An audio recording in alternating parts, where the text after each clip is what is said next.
નમસ્કાર. કેતસીભાઈ મેઠિયા વેરાવળ. એક જમાનામાં રાજા મહારાજાનો જમાનો હતો. એ જમાનામાં તે સ્ટાફ હતો, એક એનો કારીગર હતો રાજાનો, બહુ વિશ્વાસુ હતો, બહુ વર્ષો સુધી એની પાસે કામ કર્યું. એટલે રાજાને મન થયું કે આ રિટાયર થઈ ગયો, એને એક ચંદનનું ઝાડ આપી દીધું. એને ચંદનનું ઝાડ હતું રાજાને, એક ઢગલો એને આપી દીધો, એક ભાગ એને કે વાપરતું. તારી જિંદગી આખી નીકળી હશે, 7 જન્મ નીકળી હશે તારા, તો વાપર, મજા કરતું. હવે જે સ્ટાફ હતો એ ગરીબ હતો, એ કોઈ જાજુ જ્ઞાન હતું નહીં એને કોઈ. એ જાળવાનું વાવ્યા બધું ચંદનનું ઝાડ હતું. એને એમ કે આ બધી આમાં શું કરશો આને ઝાડવાને. એ એક એક ઝાડવા વેચતો ગયો, બધી બળતણવાળા બળતણને વેચતો ગયો બધું. આખું જંગલ સાફ કરી નાખ્યું એને, પોતાનું આખું જે ભાગ હતો એ સાફ કરી નાખ્યું આખું બધું. પછી વર્ષથી પછી રાજા આવ્યો, એને થયું કે હા ભાઈ હવે પૈસાદાર થઈ ગયો છે, કરોડપતિ થઈ ગયો છે, જાવું જરાક મળી આવું એને જરાક. એને ત્યાં જોયું તો એવો ને વિખારી જતો હોય ભાઈ, ત્યાં બેઠો હતો ત્યાં ભાઈ ઓલો. કે આ ઝાડ ક્યાં ગયો કે આ તો મેં બળતણમાં વેચી નાખ્યું, મને શું ખબર, આમાં વેચી નાખ્યું મેં તો, મારે જીવન ધોરણ હલાવવું ને પાછું. અરે એ કે ઓલો કે ચંદનનું ઝાડ હતું, આ કરોડ રૂપિયાનો માલ હતો, આખો વેચી નાખ્યું બધું, સાવ પૂરું થઈ ગયું.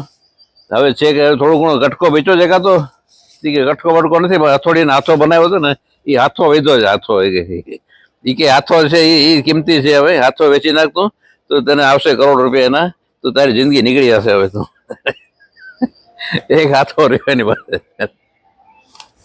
મનુષ્યને એવું જ છે આજની તારીખમાં. પૈસાને એટલી બધી દોડ છે, પૈસાની દોડ છે કે સાચું સોનું અંદર પડ્યું છે એ દેખાતું જ નથી એને. પૈસાની દોડ માટે દુઃખી થતો સુખ મળતું નથી એને. જેટલું પૈસા પાછળ દોડે એટલે દુઃખ જ મળવાનું છે. એ દોડી જિંદગી પૂરી થઈ, પણ એ ખબર નથી કે અહીં અંદર સોના દાગીના અંદર જ પડેલા છે બધી. એ આસક્તિ આવે છે, આસક્તિ જેના જીવનમાં આસક્તિ આવે છે, જેના જીવનમાં ઈચ્છા તૃષ્ણા બધી જે લાવ આવે છે માણસોને મગજમાં, ત્યાં બધું સાચું તત્વ ભૂલી જાય છે બધું એ જમાનામાં.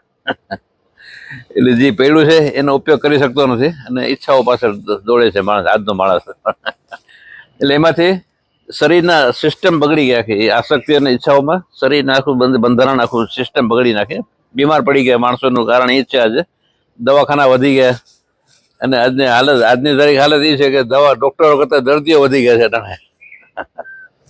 લાઈન લગી ગઈ, ઘરો દર્દીઓ વધી ગયા. એનું મામૂલી કારણ આસક્તિ છે. બધા જીવનમાં આસક્તિ છે, આસક્તિ, પૈસાની દોડ. સાચું તત્વ કોઈને જોવાનું મળતું જ નથી, અથવા ટાઈમ નથી એને મળવાનો જોવાનો. તો આ એક ગાય સાયન્સ સમજાય છે, સાયન્સ આખું. સંતોષ છે, સંતોષ એ મોટી મૂડી છે ને મોટો આનંદ છે, આનંદ. એમાં શરીર આખું સચવાઈ જશે એની વેળે, કોઈ બીમાર જ નહીં પડે કોઈ. Choice is yours. Thank you.